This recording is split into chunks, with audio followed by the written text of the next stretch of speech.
Hello student, मैं Gopal sir एक बार फिर से अपने study channel study with Gopal में आप सभी का बहुत बहुत स्वागत करता हूं। हम लोग सॉलिड स्टेट की सीरीज़ में वीडियो नंबर 1 और वीडियो लेक्चर नंबर 2 पढ़ चुके हैं, जिसमें हम लोग ठोस के परिचय, वीडियो लेक्चर नंबर 1 में हम लोग ठोस के परिचय की बात किए थे और लेक्चर नंबर 2 में हम लोग ठोसों के प्रकार की बात किए थे। प्रकार में भी हम बताए थे कि ठोसों को 2 भागों में कैटेगराइज किया गया था, जैसा कि वीडियो में आप लोग देखे होंगे। 2 भागों में कौन कौन सा था, एक बल के आधार पर था और एक जो आपका अरेंजमेंट के आधार पर, व्यवस्था के आधार पर था। तो जो बल के आधार पर था वो तो हम पूरा अच्छे से पढ़े, उस पर क्वेश्चंस भी लगाए, उसको आप लोग देखे भी अच्छे से और अपना अच्छा खासा ठीक ठाक प्यार दिए हमको। अपने अच्छे खासे ठीक ठाक प्यार के लिए आप सभी का बहुत तहे दिल से बहुत बहुत धन्यवाद। आज के इस वीडियो लेक्चर में हम एक बहुत ही महत्वपूर्ण टॉपिक की चर्चा करने वाले हैं, जिसका नाम है क्रिस्टलीय तथा अक्रिस्टलीय ठोस। इन टॉपिक से काफ़ी क्वेश्चंस पूछे जाते हैं, इनके डिफरेंसेस पे क्वेश्चन पूछे जाते हैं, इनके अंतर पे। तो अभी हम लोग पहले क्रिस्टलीय ठोस और अक्रिस्टलीय ठोस के बारे में ऐसे शॉर्ट में देख लेते हैं कैसे क्या है। इसके बाद हम अच्छे से पूरा डिटेल में इनका डिफरेंस पढ़ेंगे कि मतलब क्या डिफरेंसेस होते हैं क्रिस्टलीय ठोस में और अक्रिस्टलीय ठोस में। ठीक है, तो चलिए हेडिंग लगाते हैं क्रिस्टलीय ठोस। वे ठोस जिनके कणों की व्यवस्था नियमित तथा निश्चित होती है, निश्चित और नियमित होती है। ठीक है, रेगुलर और क्या होती है, डेफिनेट होती है।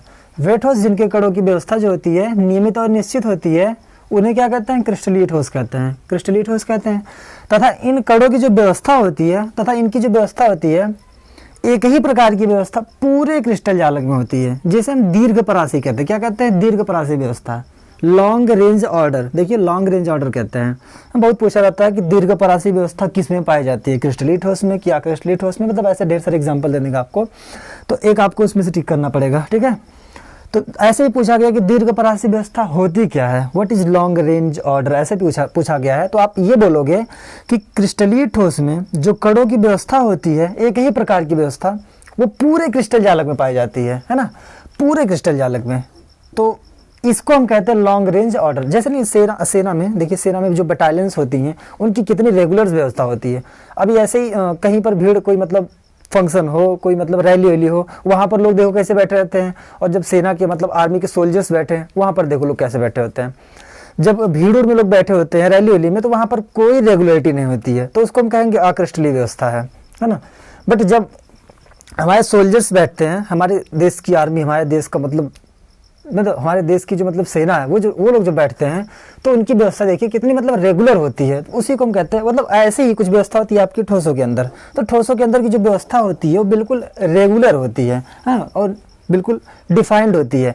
बट इनकी जो होती है ना, बिल्कुल है ना, अनडेफिनेट, मतलब इनडेफिनेट होती है, और क्या होती है, इरेगुलर होती है।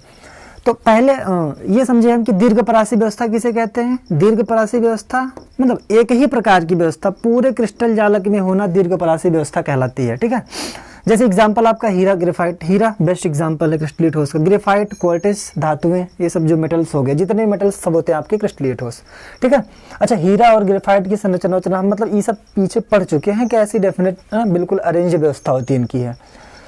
अगला है आपका कि अक्रिस्टलीय ठोस किसे कहते हैं, है ना, इसको एमोर्फस सॉलिड कहते हैं। अच्छा, अक्रिस्टलीय शब्द बना है आपका जर्मन लैटिन भाषा के एमोर्फस शब्द से। किससे बना है, एमोर्फस शब्द से। तो एमोर्फस मतलब क्या होता है ना, अनियमित आकार। क्या होता है, अनियमित आकार, अनियमित व्यवस्था जिसको कहते हैं।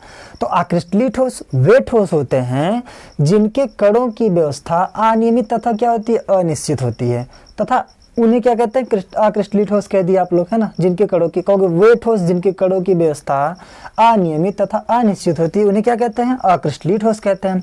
इनके कणों की एक ही प्रकार की व्यवस्था पूरे जालक में नहीं होती है, मतलब इनके कणों की जो आंतरिक व्यवस्था होती है ना, इंटरनल अरेंजमेंट होता है, वो एक ही प्रकार का नहीं होता है, बिल्कुल अलग अलग। देखिए मतलब कोई आपको शेप दिख रहा है यहाँ पर, कुछ नहीं, बिल्कुल हाँ, कहीं कहीं आपको डेफिनेट शेप दिख रहा हो, डेफिनेट अरेंजमेंट दिख रहा होगा कहीं कहीं, है ना, कहीं कहीं आपको नियमित व्यवस्था दिख रही होगी, बट पूरे जालक में एक ही प्रकार की नियमित व्यवस्था इनकी नहीं होती है ना।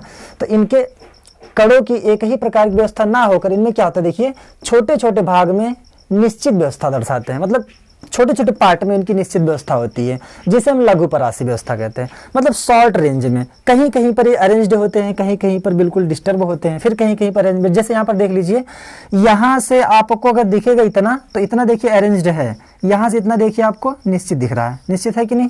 फिर देखिए इसका पूरा जो है इधर से, फिर देखिए इधर का पूरा जो फिर सब डिस्टर्ब है, तो कहीं कहीं आपको नियमित दिख जाएगी। देखिए जैसे यहाँ पर थोड़ी सी नियमितता दिख रही है, तो कहीं कहीं पर नियमितता दिखती है, बट पूरे जालक में एक ही प्रकार की व्यवस्था ना होती है ना, इसीलिए इसको हम कहते हैं लघु परासी व्यवस्था। जैसे इनकी एग्जाम्पल हो गए क्वार्टेज कांच, है ना, जितने आपके क्वार्टेज कांच होते हैं जो प्लास्टिक होते हैं, आपके रबर जो होते हैं, बहुलक जो होते हैं, आपके पॉलीमर्स होते हैं, ज्यादातर बहुलक क्या होते हैं, इस सब के सब क्या होते हैं, आपके अक्रिस्टलीय ठोस ही होते हैं, ठीक है। तो क्रिस्टलीय ठोस वे होते हैं जिनके कणों की व्यवस्था नियमित और निश्चित होती है तथा एक ही प्रकार की व्यवस्था पूरे क्रिस्टल जालक में होती है, उसको कहते हैं क्रिस्टलीय ठोस। कुछ इस प्रकार से दिखते हैं इनके पार्टिकल्स, बिल्कुल डेफिनेट अरेंज्ड होते हैं। और अक्रिस्टलीय ठोस वे होते हैं जिनके कणों की व्यवस्था अनियमित और अनिश्चित होती है तथा एक ही प्रकार की व्यवस्था पूरे क्रिस्टल जालक में नहीं होती, जिसको हम कहते हैं लघु परासी व्यवस्था। तो उनको हम कहते हैं अक्रिस्टलीय ठोस। वे ठोस, है ना, जिनके कणों की व्यवस्था अनियमित तथा अनिश्चित हो तथा लघु परासी हो, तो उनको हम क्या कहेंगे, अक्रिस्टलीय ठोस। और वे ठोस जिनके कणों की व्यवस्था निश्चित और नियमित हो तथा दीर्घ परासी हो, उनको हम कहेंगे क्रिस्टलीय ठोस। और ये था आपका मतलब, ये आपके क्रिस्टलीय ठोस के आंतरिक कणों की जो मतलब व्यवस्था है, अरेंजमेंट है। ये अक्रिस्टलीय ठोस के आंतरिक कणों की अरेंजमेंट है, ठीक है। तो डेफिनेशन तो हो गया। अब हम इनके मुख्य अंतर को, है ना, ऐसे बिल्कुल कंपेयर कर करके पढ़ते चलते हैं। तो इनके जितने भी अंतर हैं, जितने भी मतलब इनके अंतर हैं इन दोनों के मिलकर, उनको हम यहाँ लिख देते हैं। एक इसके बाद एक एक करके सारे अंतर को क्लियर करते हैं। उनको आप अच्छे से नोट डाउन करोगे, ठीक है, और अपने ठीक ठाक नोट्स बनाओगे। हाँ, और एक बात, नोट्स आपको अवेलेबल हमारे टेलीग्राम चैनल पर है। हम टेलीग्राम का चैनल वीडियो के डिस्क्रिप्शन में दे देंगे, आप चैनल पर चल के ज्वाइन करके उसको वहाँ से सारे नोट्स अवेलेबल कर सकते हैं, वहाँ पर अपने डाउट्स भी रख सकते हैं, ठीक है। तो चलते हैं इसके डिफरेंसेस की तरफ, ठीक है।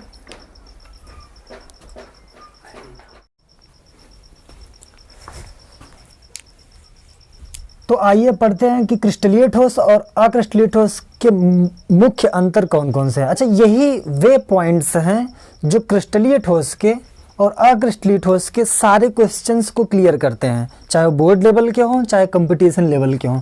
इन्हीं पॉइंट्स को अगर आप ध्यान से पढ़ लोगे तो क्रिस्टलीय ठोस और अक्रिस्टलीय ठोस का कोई भी क्वेश्चन हमको ना लगता है कि आपका छूट जाएगा, ठीक है। इसलिए आ जाओ और इसको ध्यान से पढ़ते हैं, ठीक है। पहला पॉइंट क्या था, वो जो हम डेफिनेशन में बताया था क्रिस्टलीय ठोस का, है ना, क्रिस्टलाइन सॉलिड का। इनके व्यवस्था जो होती है कणों की क्या होती है, निश्चित और नियमित व्यवस्था होती है। इनके कणों की व्यवस्था क्या होती है, निश्चित और नियमित होती है। और इनके कणों की व्यवस्था क्या होती है, अनिश्चित और अनियमित होती है, ठीक है। इनकी जो व्यवस्था होती है दीर्घ परासी होती है। क्या होती है, दीर्घ परासी व्यवस्था। क्या होती है, लॉन्ग रेंज ऑर्डर। क्या होती है, लॉन्ग रेंज ऑर्डर होती है, ठीक है, लॉन्ग रेंज ऑर्डर होती है। बट इनकी जो व्यवस्था होती है लघु परासी व्यवस्था होती है, शॉर्ट, है ना, रेंज और ऑर्डर होती है, शॉर्ट रेंज ऑर्डर। अच्छा, ये हम बता चुके हैं पहले भी कि मतलब अभी जस्ट बताया कि दीर्घ परासी व्यवस्था क्या होती है और लघु परासी व्यवस्था क्या होती है, अच्छे समझा, ठीक है। अगला पॉइंट आपका है कि इनके, हाँ, क्रिस्टलीय ठोसों के, है ना, बिल्कुल अच्छा एक नियमित और निश्चित व्यवस्था रहेगी। तो बताओ गलनांक और क्वथनांक उच्च नहीं होंगे, बिल्कुल बिल्कुल फिक्स है। हाँ, इनके जो गलनांक और क्वथनांक होते हैं बिल्कुल हाई होते हैं ना, बिल्कुल उच्च होते हैं। और क्या होते हैं, निश्चित होते हैं, बिल्कुल एक डेफिनेट मेल्टिंग पॉइंट होता है इनका। गलनांक क्वथनांक क्या होता है, निश्चित होता है। बट इनके जो गलनांक क्वथनांक होते हैं इनके एक तो कम होते हैं। अच्छा, कम क्यों होते हैं, जो दीर्घ परासी व्यवस्था गैप जो होते हैं ढेर सारे, मतलब कहीं कहीं के गैप आपको दिखाया था ना चित्र में, उसकी वजह से जो है इनके जो गलनांक होते हैं वो निम्न होते हैं। और क्या होते हैं, और अनिश्चित होते हैं। क्या होते हैं, अनिश्चित। अनिश्चित मतलब इनके गलनांक रेंज में होते हैं। क्या होते हैं, परासों में होते हैं, परास में होते हैं, रेंज में, है ना। इनके गलनांक क्वथनांक क्या होते हैं, उच्च तथा निश्चित होते हैं। बट इनके गलनांक क्वथनांक निम्न और क्या होते हैं, परास में होते हैं, रेंज में होते हैं। इनका निश्चित ना होता, अनिश्चित होता है। अनिश्चित मतलब रेंज में होता है, परास में, मतलब फिक्स नहीं अगर कितने टेम्परेचर पे ये गल जाएंगे। जैसे अगर हम बात करें शीशे की, है ना, कांच की, तो उसका गलनांक देखा जाए तो वो 1400 से 1600 के आसपास होता है। 1400 सेल्सियस से 1600 सेल्सियस के आसपास होता है। अब इसके बीच में वो शीशा जो है, मतलब आपका, हाँ, जो आपका ग्लास है वो कहीं भी, मतलब उसके बीच में कहीं भी मेल्ट कर सकता है। मतलब 1400 से 1600 सेल्सियस के बीच में कहीं भी आपका शीशा जो है मेल्ट कर सकता है। डेफिनेट नहीं, मतलब कहीं भी, क्योंकि ये जो है गर्म करने पर पहले गर्म करने पर पहले मुलायम होते हैं, तब धीरे धीरे पिघलते हैं। बट ये क्या होते हैं, गर्म करने पर एक ऐसा टाइम आता है कि मतलब उस टाइम पर सारा का सारा सॉलिड मतलब एक ही क्षण में पूरे लिक्विड में बदल जाता है। अर्थात इनके जो गलनांक होते हैं निश्चित होते हैं बिल्कुल। जैसे हम बात कर लें एल्यूमिनियम की, है ना, एल्यूमिनियम की, तो 660 मतलब 660 अंश सेल्सियस होता है इसका गलनांक, 660 अंश सेल्सियस एल्यूमिनियम का। तो ये 660 पर ही, 659 तभी नहीं गलेगा, 659 टेम्परेचर पर ये गलेगा नहीं जब तक कि 660 ना हो बिल्कुल प्योर। जब 660 अंश सेल्सियस जैसे ही टेम्परेचर मिलेगा एल्यूमिनियम को, जब जैसे ही एल्यूमिनियम को 660 टेम्परेचर मिलेगा तुरंत ये मेल्ट करके, है ना, लिक्विड स्टेट में बदल जाएगा। जबकि ये लोग क्या होते हैं, पहले नरम होते हैं तब जाके पिघलते हैं। अच्छा, इनके जो है पार्टिकल्स, अच्छा पहले नरम होते हैं फिर पिघलते हैं, इसलिए इनको हम क्या कहते हैं, अतिशीतित द्रव भी कहते हैं। क्या कहते हैं, अतिशीतित द्रव, सुपर कूल्ड लिक्विड। इनके जो पार्टिकल्स होते हैं लिक्विड की तरह मूव कर सकते हैं इनके मीडियम में, इसीलिए इनको कहते हैं हम अतिशीतित द्रव। इसके बारे में अभी हम जस्ट बता रहे हैं, पहले इस पॉइंट की चर्चा कर लेते हैं। फिर अब अगला पॉइंट, इनके गलन की ऊष्मा जो होती है ये निश्चित होती है, अर्थात एक निश्चित टेम्परेचर दोगे तो ये बिल्कुल पिघल जाएंगे, गल जाएंगे। और इनके गलन की ऊष्मा क्या होती है, निश्चित नहीं होती, परासों में होती है, वही रेंज, मतलब ये परास में होती है, ठीक है। अगला पॉइंट, ये काटने पर चिकनी सतह देते हैं। ये जितने मतलब क्रिस्टलीय ठोस होते हैं उनको जब हम कट करेंगे किसी मतलब शार्प मेटल से या फिर शार्प मतलब इंस्ट्रूमेंट से, तो ये क्या हो जाते हैं, एक चिकनी सतह देते हैं। जैसे एग्जांपल, जैसे मान लीजिए कोई ये क्रिस्टलीय ठोस है, इसको जब हम कट कर देंगे यहाँ से, तो कट करने पर बिल्कुल एक शार्प एज मिलते हैं, शार्प किनारे मिलते हैं, शार्प मतलब बिल्कुल एक चिकनी सतह मिलती है। कुछ यूं कट जाएगा, ये कुछ यूं कट जाएगा, ठीक है। बट इनको जब हम काटेंगे, जैसे मान लो हम किसी अक्रिस्टलीय ठोस को काटते हैं, जैसे शीशे से कभी काटते हुए देखेंगे, तो उसमें जब काटते हैं तो देखिए कुछ ऐसी सतह मिलती है, ऐसी खुरदरी सतह मिलती है ऐसी, तो यहाँ से कट होकर निकलेगा तो वो भी तो खुरदरी सतह वाला रहेगा, कुछ यूं सतह। इनकी देखिए चिकनी सतह मिलती है, बट इनकी क्या होती है, खुरदरी सतह मिलती है इनको काटने पर, ठीक है। ओके, अगला पॉइंट क्या है, अगला है ये दृढ़ और कठोर होते हैं, बिल्कुल बहुत ज़्यादा मतलब सॉलिड होते हैं, बहुत ज़्यादा सॉलिड होते हैं। ये क्या होते हैं, मुलायम प्रकृति, सॉफ्ट होते हैं बिल्कुल। जैसे प्लास्टिक से देखो मुड़ जाता है, नरम होता है बिल्कुल, है ना। तो प्लास्टिक इसी की एग्जाम्पल है ना, प्लास्टिक। और ये क्या होते हैं, दृढ़ और कठोर होते हैं, ये क्या होते हैं, मुलायम प्रकृति के होते हैं। अगला पॉइंट क्या है, इनको हम वास्तविक ठोस कहते हैं। क्या कहते हैं, ट्रू सॉलिड। अच्छा, इन्हीं क्योंकि, अच्छा अब आपसे कोई पूछे कि वास्तविक ठोस क्यों कहते हैं क्रिस्टलीय ठोस को, तो इसका भी रीजन है, क्योंकि जितने भी सॉलिड के प्रॉपर्टीज होती हैं, सॉलिड के मतलब ठोसों के गुण होते हैं, वो इन्हीं में पाए जाते हैं। क्रिस्टलीय ठोस में ही ठोसों के सारे गुण पाए जाते हैं, इसीलिए इनको हम क्या कहते हैं, वास्तविक ठोस कहते हैं, ट्रू सॉलिड कहते हैं। और इधर देखिए, इधर इनको क्या कहते हैं, इनको आभासी ठोस, है ना, आभासी स्यूडो सॉलिड, है ना, इनको स्यूडो सॉलिड कहो चाहे क्या कहो, अतिशीतित द्रव कहो, सुपर कूल्ड लिक्विड कहो। अच्छा, ये देखिए, इनको ठोस ना करके इनको द्रव कहा जाता है, लिक्विड बिल्कुल। अच्छा, ऐसा क्यों कहा जाता है, अभी बताया था ना कि मतलब इनको अतिशीतित द्रव कहते हैं। अच्छा, ऐसा क्यों कहते हैं, क्योंकि इनके पार्टिकल्स, इनके जो कण होते हैं वो माध्यम में गति कर सकते हैं, मूव कर सकते हैं, इसलिए इनको हम अतिशीतित द्रव कहते हैं। अच्छा, अतिशीतित द्रव का सबसे बेस्ट एग्जाम्पल होता है शीशा। जैसे देखिए, अभी जो मकानों में शीशा लगेंगे, जैसे मान लीजिए बहुत पुरानी मकान जो होगी उसमें कोई शीशा होगा, जाके देखिएगा उस शीशे को, जब शीशा लगा था तब उसकी थिकनेस मतलब उसकी मोटाई जो है, शीशे की मोटाई तब कुछ यूं रही होगी, मतलब सेम शेप की, ऊपर से लेकर नीचे तक उसका शेप क्या रहा होगा, शीशे की मोटाई क्या रही होगी, सेम रही होगी।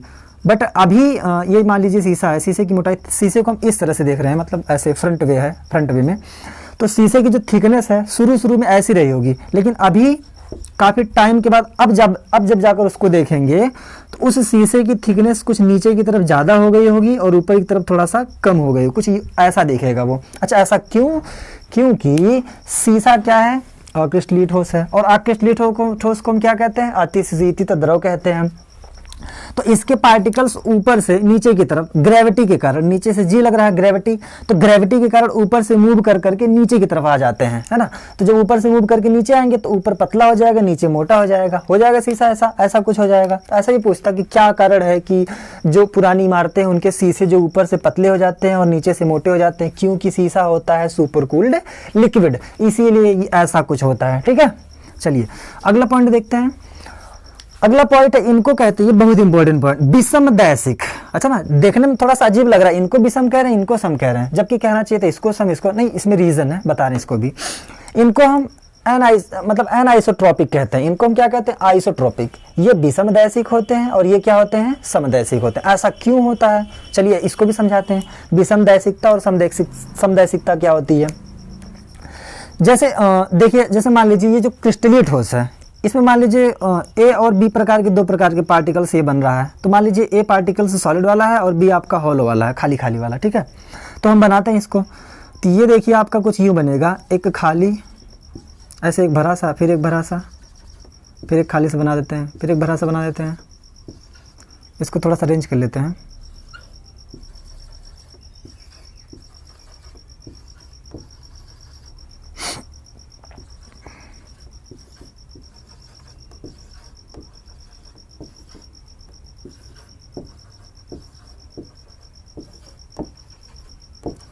ये मान लीजिए क्रिस्टलीय ठोस है, क्यों, क्योंकि इनके कणों की जो अरेंजमेंट होती है बिल्कुल निश्चित होती है। और मान लीजिए हम इन्हीं ए और बी से एक अक्रिस्टलीय ठोस बनाते हैं, मान लीजिए ऐसा कुछ एज्यूम कर लेते हैं। तो ये कोई अक्रिस्टलीय ठोस है।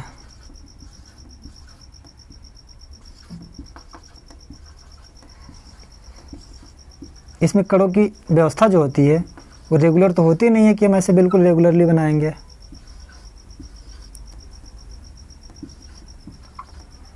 ये कैसे भी करके ऐसे ही होते रहते हैं।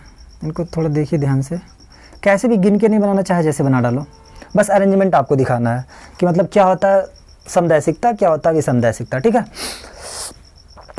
इनमें अगर हम किसी भी डायरेक्शन में चलेंगे, किसी भी डायरेक्शन में, तो आपको लगभग अलग अलग डायरेक्शन में चलने पर अलग अलग प्रॉपर्टीज दिखेंगी। अच्छा, विषमदैशिकता कैसे कहते किसे हैं, जब हम क्रिस्टलीय ठोस के आंतरिक कणों में मूव, मतलब आंतरिक व्यवस्था में मूव करते हैं, आंतरिक कणों की व्यवस्था में ऐसे देखते, मतलब उनमें जो है अलग अलग डायरेक्शन में चलते हैं, अलग अलग दिशा से चलते हैं, तो कणों की व्यवस्था क्या होती है, अलग अलग मिलती है। उसी को हम क्या कहते हैं, विषमदैशिकता कहते हैं।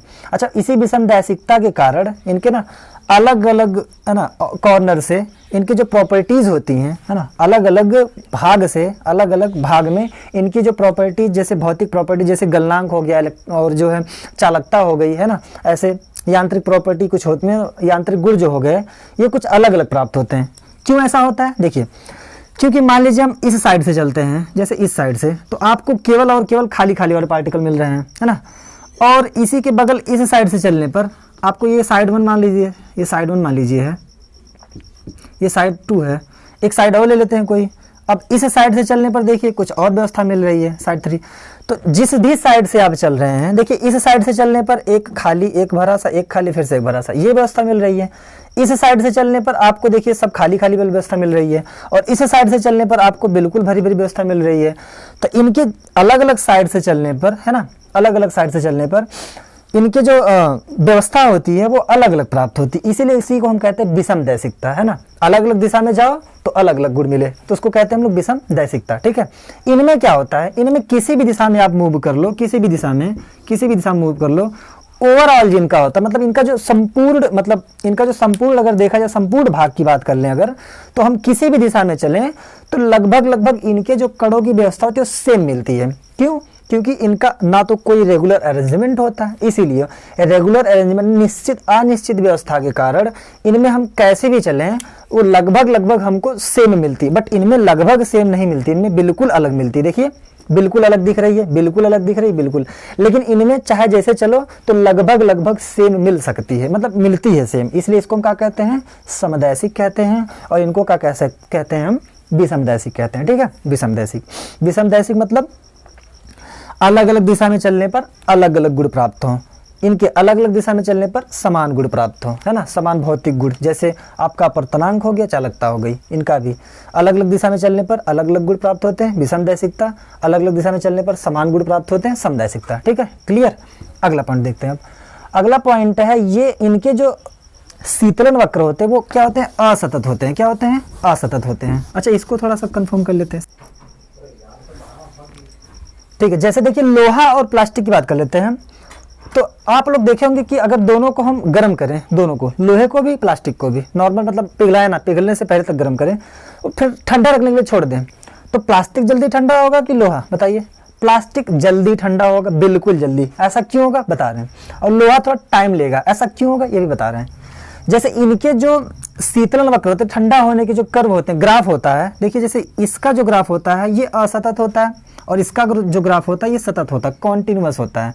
जैसे यहाँ पर अगर हम टाइम वर्सेस टेम्परेचर का ग्राफ खींचें तो इसका ग्राफ कुछ यूँ दिखता है, बिल्कुल लगातार ठंडा होता होता ये बिल्कुल ठंडा हो जाता है, ठीक है, लगातार ठंडा होते होते जल्दी जल्दी ये बिल्कुल ठंडा हो जाता है, देखिए।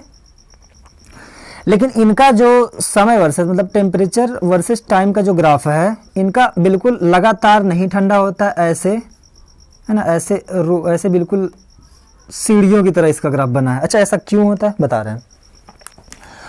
आप लोग पढ़े होंगे कि क्रिस्टलीय ठोस में कणों की व्यवस्था क्या होती है, रेगुलर होती है, इसमें रेगुलरिटी होती है, इसमें कोई रेगुलरिटी होती है नहीं होती है, इसीलिए इसका जो ग्राफ होता है ये बिल्कुल सतत जल्दी जल्दी घट के जीरो हो जाता है। इसका ग्राफ जो है ऐसे मतलब इसका टेम्परेचर है ना, पहले घटता है फिर सेट होते हैं इसके पार्टिकल्स, फिर घटता है फिर इसके पार्टिकल सेट होते हैं। पार्टिकल्स का सेट होना मतलब समझिए, जैसे इनमें क्या होता है, कणों की व्यवस्था क्या होती है, रेगुलर होती है, रेगुलर। तो आप जब गर्म कर दोगे है ना, तो जब आप गर्म कर दोगे ऐसे तो कण थोड़ा थोड़ा दूर हो जाएंगे, कण थोड़ा सा दूर होंगे, क्योंकि गर्म करने पर अणुगति सिद्धांत में बताया गया कि पार्टिकल, जब हम किसी पदार्थ को गर्म करते हैं तो उसके पार्टिकल दूर दूर भागते हैं, दूर भागकर जब इतना दूर हो जाएंगे, मतलब एक दूसरे से थोड़ा ज़्यादा दूर हो जाएंगे तो द्रव अवस्था में परिवर्तित हो जाएगा, जिसको हम कहते हैं कि पदार्थ अब मेल्ट हो गया, मतलब गल गया है। तो जैसे मान लीजिए आप इसको लोहे को गर्म कर दीजिए तो इसके पार्टिकल्स थोड़ा दूर दूर भागेंगे, तो जब ये ठंडा फिर से होने लगेगा तो इसके पार्टिकल्स पास आएंगे, हाँ पास आने के बाद वो सेट होंगे एक दूसरे के पास, है ना, ऐसे नहीं कहीं पर व्यवस्थित हो जाएंगे। तो जो सेट होते हैं जब वो व्यवस्थित होते हैं तो व्यवस्थित होने में ये टाइम लग जाता है, ठीक है। तो पहले ठंडे हुआ, मतलब पहले लोहा ठंडा हुआ फिर व्यवस्थित हुए उसके पार्टिकल्स, जब व्यवस्थित हो गए फिर ठंडा हुआ फिर व्यवस्थित हुए, तो ऐसे ठंडा होते हुए व्यवस्थित होते हुए ये ठंडा, मतलब ठंडा होना फिर व्यवस्थित होना फिर ठंडा, तो ये क्रम धीरे धीरे चलता रहता है। इसलिए लोहा थोड़ा टाइम लेता है, मतलब लोहा क्या मतलब कोई भी क्रिस्टलीय ठोस थोड़ा टाइम लेता है ठंडा होने में, ठीक है। और इनमें क्या होता है, इनमें कणों की व्यवस्था कोई रेगुलरिटी तो होती नहीं है, तो ये लगातार मतलब बिल्कुल एक दूसरे के पास आकर ठंडा होते होते बिल्कुल ठंडे हो जाते हैं, ठीक है। तो इनका जो कर्व होता है बिल्कुल लगातार डाउन होते हुए चला जाता है, और इनका कर्व जो होता है पहले ठंडा फिर सेट फिर ठंडा फिर सेट, ऐसा कुछ होता है। तो इसको हम कहते हैं असतत वक्र, इसको कहते हैं हम लोग सतत वक्र, ठीक है। तो ये सारे मतलब ये सारे प्रॉपर्टीज थी, ये सारे मतलब डिफरेंसेस थे जो आपकी क्रिस्टलीय और अक्रिस्टलीय ठोस को, क्रिस्टलीय और अक्रिस्टलीय ठोस को क्लियर करते हैं, ठीक है। तो इन सबको अच्छे से नोट डाउन कर लीजिए। अभी हम कुछ क्वेश्चंस करवा रहे हैं जो क्रिस्टलीय और अक्रिस्टलीय ठोस को और भी क्लियर कर देंगे, ठीक है। तो उन क्वेश्चंस को करिए, और लास्ट में एक क्वेश्चन हम देंगे, उसको आप लोग कमेंट सेक्शन में उसका आंसर दीजिएगा, ठीक है। तो क्वेश्चन को यहाँ पर हम नोट डाउन कर देते हैं, फिर क्वेश्चन को करते हैं। अच्छा, ये क्वेश्चन जो आपकी एनसीईआरटी बुक से ही है, मतलब जो क्वेश्चन मतलब पीछे किसी न किसी एग्जाम्स में पूछे गए हैं, ठीक है, बड़े ही इंपॉर्टेंट क्वेश्चन। तो चलिए हम क्वेश्चन को पहले नोट कर देते हैं, फिर उसको अच्छे से समझाते हैं।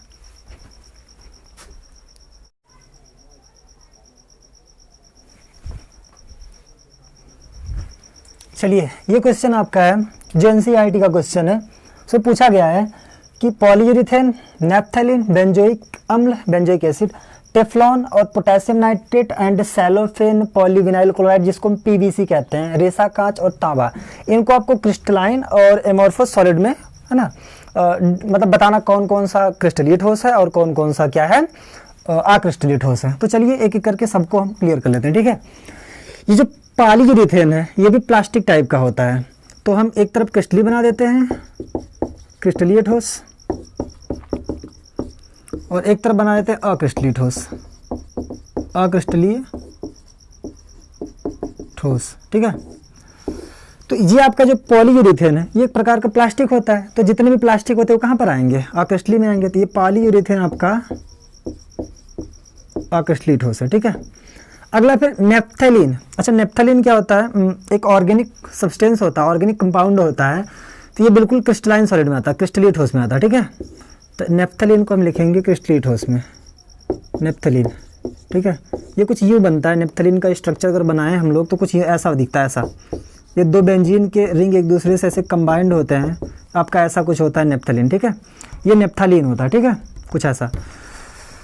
तो क्रिस्टलीय ठोस होता है, कैसा होता है, क्रिस्टलीय ठोस होता है। अगला है बेंजोइक एसिड। क्या है, बेंजोइक एसिड। अब बेंजीन पर ऐसे ओइक एसिड लगा दोगे, ऐसे इसको कहते हैं हम लोग बेंजोइक एसिड। तो बेंजोइक एसिड भी जैसे एसिटिक एसिड आपका होता है वैसे तो बेंजोइक एसिड आपका क्या होता है, बिल्कुल क्रिस्टलीय ठोस होता है। क्या होता है, क्रिस्टलीय ठोस होता है बिल्कुल। तो बेंजोइक एसिड हो गया क्रिस्टलीय ठोस। इसके बाद आपका टेफ्लॉन की बात करो, टेफ्लॉन बिल्कुल, टेफ्लॉन क्या है, एक बहुलक है। क्या है, बहुलक है। जैसे पॉलीयूरेथेन आपका था, ये भी एक बहुलक। तो टेफ्लॉन एक बहुलक है, तो बहुलक कहाँ पर आएगा आपका, अक्रिस्टलीय में, तो यहाँ पे लिख देंगे टेफ्लॉन। टेफ्लॉन क्या होता है, अक्रिस्टलीय ठोस है। फिर पोटेशियम नाइट्रेट की बात कर लो, है ना, KNO3 पोटेशियम नाइट्रेट। जितने भी नाइट्रेट हम लिखवाए थे, देखिए एग्जाम्पल में जब हम आयनिक ठोस पढ़ाए थे, आयनिक ठोस, धात्विक ठोस, सहसंयोजी और आणविक, तो सब किस ठोस के एग्जाम्पल्स थे, वो सब जो है क्रिस्टलीय ठोस के एग्जाम्पल थे। तो जितने भी नाइट्रेट होते हैं, क्लोराइड होते हैं, सल्फेट होते हैं, वो सब आयनिक ठोस होते हैं। और आयनिक ठोस किसके एग्जाम्पल होते हैं, क्रिस्टलीय ठोस के। तो पोटेशियम ठोस आपका कौन सा है, तो पोटेशियम ठोस आपका है, पोटेशियम नाइट्रेट आपका है क्रिस्टलीय ठोस। ठीक है, पोटेशियम नाइट्रेट क्रिस्टलीय ठोस है। आगे फिर देखिए अगला आपका है सेलोफेन, ये भी बहुलक होता है। तो सेलोफेन को इधर लेके आओ, सेलोफेन, सेलोफेन अक्रिस्टलीय। पॉलीविनाइल क्लोराइड बिल्कुल प्लास्टिक की तरह ये भी होता है, PVC जिसको कहते हैं। जितनी पाइपें होती हैं घर पे जो वायरिंग वाली, हाँ वायरिंग पाइप हो गया या फिर वाटर पाइप हो गई, जितनी पाइपें होती है सब PVC की बनी होती है, पॉलीविनाइल क्लोराइड की। देखिए एड वर्ड में टीवीओ के प्रचार में दिखाता है कि शुद्ध PVC से बनी हुई पाइप, ऐसा वैसा पता नहीं क्या। तो पॉलीविनाइल क्लोराइड क्या होता है, एक बहुलक होता है, प्लास्टिक होती है। तो ये कहाँ पर मिलता है, ये भी आपका जो है अक्रिस्टलीय ठोस में मिलेगा ना।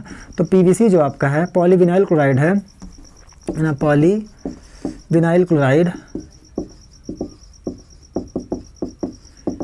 है ना, ये भी आपका जो है अक्रिस्टलीय ठोस है। क्या है, अक्रिस्टलीय ठोस। फिर रेसा कांच, अरे शीशे की बात आ गई थी, शीशा बिल्कुल वहीं पर आएगा। तो रेसा कांच कौन सा एग्जांपल है, अक्रिस्टलीय ठोस का। इसके बाद बचता है कॉपर, तांबा। तो मेटल्स तो आपके क्रिस्टलीय ठोस ही तो होते हैं, कॉपर मेटल्स। ठीक है, अच्छा धातु से याद आ गया, कॉपर मेटल से याद आ गया, कुछ ऐसे ठोस होते हैं, सॉरी कुछ ऐसे क्रिस्टलीय ठोस होते हैं जो दिखते हैं आपके अक्रिस्टलीय बट होते हैं क्रिस्टलीय, उनको हम कहते हैं बहुक्रिस्टलीय ठोस। क्या कहते हैं, बहुक्रिस्टलीय ठोस कहते हैं उनको, है ना, पॉलीक्रिस्टलाइन सॉलिड कहते हैं। अब कहेंगे बहुक्रिस्टलीय ठोस क्या होता है, बिल्कुल नई सी डेफिनेशन। बहुक्रिस्टलीय ठोस वे ठोस होते हैं जो दिखते हैं, है ना, अक्रिस्टलीय ठोस की तरह बट होते हैं ठोस। जैसे हम कॉपर की ही बात कर लें, तांबे की बात कर लें। जब कॉपर के मेटल को बनाओगे आप, कॉपर की मेटल उसमें बिल्कुल केवल कॉपर और कॉपर की मेटल आपको कुछ ऐसे व्यवस्थित दिखेंगे। तो आप कहेंगे सर ये जो कॉपर की मेटल्स हैं बिल्कुल एक ही प्रकार की मेटल्स हैं, तो इनमें हम चाहे इधर से चलें, चाहे इधर से चलें, चाहे जिधर से चलें, तो इनमें बिल्कुल एक ही दिशा मिलेगी, है, समदैशिकता मिलेगी। तो ये समदैशिक नेचर के हो गए। जब समदैशिक नेचर के हैं तो होने चाहिए कौन से, अक्रिस्टलीय ठोस होने चाहिए, लेकिन ऐसा नहीं होता ना। भले ये समदैशिक होते हैं, है ना, मेटल्स जितने भी होते हैं, बट इनमें प्रॉपर्टी किसकी पाई जाती है, अक्रिस्टलीय ठोस की, क्रिस्टलीय ठोस की। इसलिए जितने भी मेटल्स होते हैं भले वो समदैशिक दिखते हैं बट होते हैं क्रिस्टलीय ठोस। इनको हम बहुक्रिस्टलीय ठोस भी कहते हैं। क्या कहते हैं, पॉलीक्रिस्टलाइन सॉलिड कहते हैं। ठीक है, तो इसको मिटा देते हैं। चलिए फिर अगला क्वेश्चन करते हैं, एक और क्वेश्चन है बड़ा इंपॉर्टेंट क्वेश्चन, उसको भी कर लेते हैं, फिर वीडियो लेक्चर को आज के यहीं पर खत्म करेंगे। ठीक है,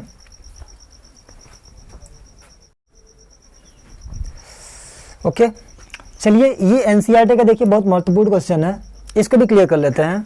इनको बोला है कि बल के आधार पर निम्न ठोसों को वर्गीकृत कीजिए। ठीक है, तो बल के आधार पर ठोस कितने प्रकार के हम लिखवाए थे, 4 प्रकार के। कौन कौन से, आयनिक, सहसंयोजी, आणविक और धात्विक। ये 4 प्रकार के ठोस होते हैं। चारों में बल अलग अलग लगता था और चारों के पार्टिकल्स क्या थे, अलग अलग थे। ठीक है, इसको हम अच्छे से पढ़ चुके हैं, आप लोग अपना अच्छा खासा प्यार दुलार दिए उस वीडियो पर। ठीक है, आपकी हमारी आपसे बस यही रिक्वेस्ट है कि आप लोग इस वीडियो को अधिक से अधिक शेयर कीजिए, लाइक कीजिए, कमेंट कीजिए, ताकि उससे हमारा मनोबल बढ़े। जैसे जैसे हमारा कॉन्फिडेंस लेवल बढ़ेगा, हम और भी अच्छे बेहतर वीडियो को आपके सामने लाके रखेंगे। ठीक है, तो देखिए इस क्वेश्चन को देखते हैं। ठीक है, तो बल के आधार पर कितने प्रकार के ठोस होते हैं, 4 प्रकार के। कौन, पहले चारों को लिख लेते हैं। पहले आपका आयनिक ठोस आ गया, आयनिक ठोस, है ना। फिर आपका कौन आता है, सहसंयोजी ठोस आता है, सहसंयोजी ठोस। फिर आपका कौन सा आता है, धात्विक ठोस आता है। फिर कौन सा आता है, आयनिक, सहसंयोजी, धात्विक और आणविक आ गया। कौन सा, आणविक ठोस। ठीक है, चलिए चारों को क्लियर कर लेते हैं। तो पहला आपका आयनिक ठोस है। आयनिक ठोस इसमें से कौन कौन सा दिख रहा है? Potassium sulphate. अच्छा, जितने भी सल्फेट, कार्बोनेट, नाइट्रेट सब होते हैं, सब कौन से ठोस होते हैं? आयनिक ठोस होते हैं। तो ये आपका आ गया आयनिक ठोस। कौन सा है? Potassium sulphate. तो पोटेशियम सल्फेट जो आएगा वो आपका आएगा कहाँ पर? आयनिक ठोस के अंदर। फिर टिन। अच्छा, टिन ये सब क्या होती है? मेटल्स होते हैं। तो मेटल्स कहाँ पर आएंगे? धात्विक ठोस में। तो एसएन टिन जिसको कहते हैं, ठीक है, ये आपका आएगा। इसके बाद बेंजीन आ गया। बेंजीन एक मॉलिक्यूल्स होता है, बेंजीन मॉलिक्यूल होता है, यूरिया मॉलिक्यूल होता है, अमोनिया मॉलिक्यूल। इस सब के सब, बेंजीन हो गया, यूरिया हो गया और अमोनिया हो गया, ये सब के सब कौन से ठोस में आएंगे? मॉलिक्यूलर सॉलिड में। तो लिख देंगे बेंजीन को, यूरिया को, अमोनिया को, ठीक है, अमोनिया NH3। इन सबको हम कौन से ठोस के अंतर्गत रखेंगे? ये सब आणविक ठोस है, मॉलिक्यूलर सॉलिड। इसके बाद आपका आ गया वाटर। वाटर भी तो मॉलिक्यूलर सॉलिड में ही आएगा, H2O सॉलिड, ठीक है। इसके बाद आपका कौन सा आता है? Zinc sulphide. जितने भी सल्फाइड हो गए, नाइट्रेट हो गए, सल्फेट हो गए, क्लोराइड हो गए, सबके सब कौन से? आयनिक ठोस में। तो जिंक सल्फाइड को लाके यहाँ रख दो, तो जिंक सल्फाइड, ठीक है। अगला आपका है रूबिडियम मेटल, है ना, कहाँ पर आएगा? धात्विक ठोस में। आर्गन, आपका आर्गन भी आएगा आपका आणविक ठोस में। लिखवाए थे, आर्गन हो गया आपका, P4 हो गया, H2 हो गया, ये सब कौन से ठोस में आते हैं? आणविक ठोस। सिलिकॉन कार्बाइड बिल्कुल लिखवाएं अच्छे से। सिलिकॉन कार्बाइड क्या होता है? एक सहसंयोजी ठोस होता है, अत्यधिक कठोर होता है, ठीक है। तो आज का वीडियो हमारा यहीं तक रहेगा, ठीक है। अच्छा, एक लास्ट क्वेश्चन हम दे दे रहे हैं, उसका कमेंट जो है मतलब उसका आंसर आप कमेंट सेक्शन में दोगे। तो एक क्वेश्चन हमको लिखने दीजिए, उसका आंसर ABCD जो भी होगा आप कमेंट सेक्शन में डाल दोगे, ठीक है।